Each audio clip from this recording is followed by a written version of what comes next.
Hi, my name's Sharon from Health After 50 and welcome back, or if you're new here, then it's great to see you.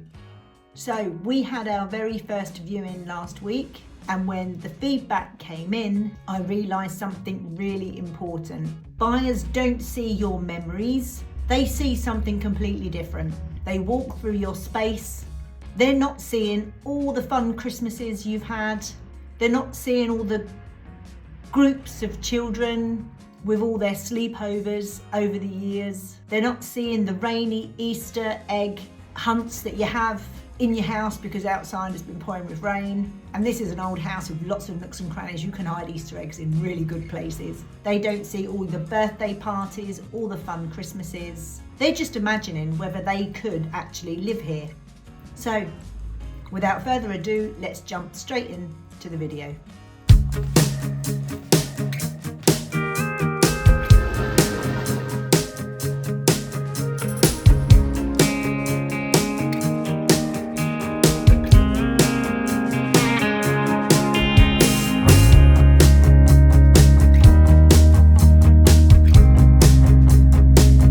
So in this video, I want to share what happens after a viewing, how the feedback arrives and comes in, how to interpret the feedback calmly without taking anything too personal, and what it really teaches you about how buyers see your home. Now, our agent phoned us on the mobile after the viewing took place. I think, as I mentioned last week, where do you go? Well, we have 2 dogs, so we took our dogs over the Ling for a nice long walk, calm, being outside in nature, just waiting. Our buyers spent over an hour at the property, which we were kind of think was really hopeful in how someone could spend that amount of time in your property. They did give us very positive feedback following their viewing. Now, our prospective buyers were a couple. They weren't actually too far from where we live currently, so they are what you would call locals. They had already sold their property in January and are staying in rented accommodation whilst they find their new home. So for us, that was really exciting. No chain. Now, they had given feedback to our agent to let us know that this property was the only property, our property was the only one they had actually viewed. And that was purely because in January, when they went into rented, right opposite where they currently live, a bungalow came up for sale and they put an offer in on that bungalow. However, it looks very uncertain to whether that would go through, and they were in a position whether they push forward with it or actually step away. They want to knock down the bungalow and rebuild, but it is dubious whether they'll get planning permission, and the bungalow is owned by 2 brothers that have fallen out.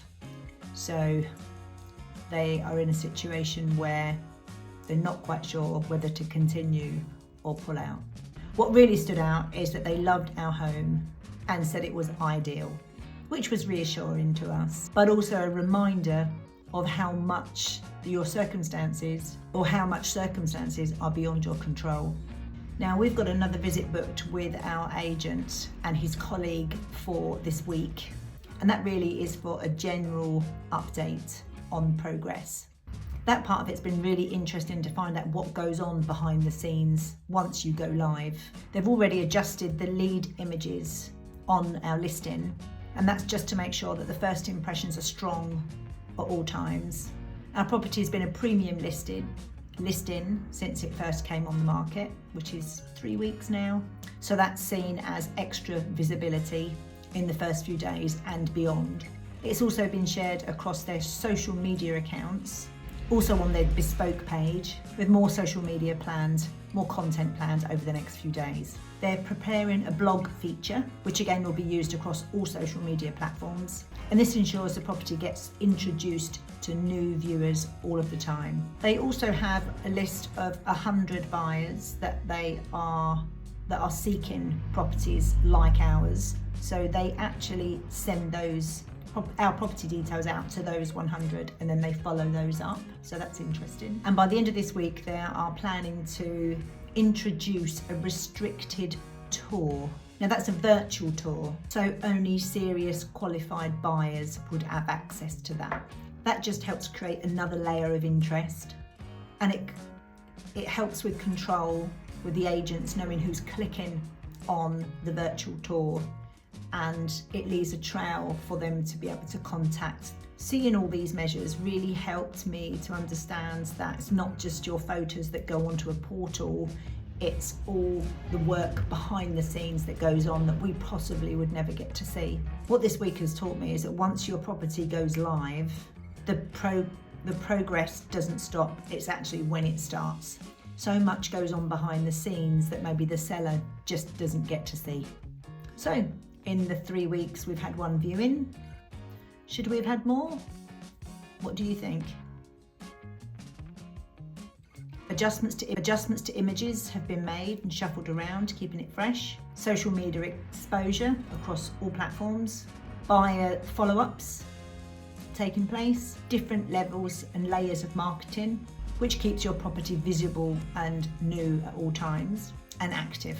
All at the same time you're learning to look at your home differently, not just where you live, but how others may be experiencing your home, which is a huge big part of letting go.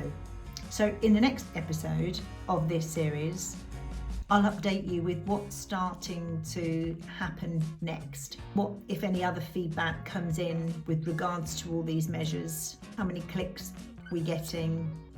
Are people speaking to the agents about the property? What are their impressions? What are they saying? And any tweaks that we need to make to the property ourselves. I look forward to seeing you in the next one. Bye for now.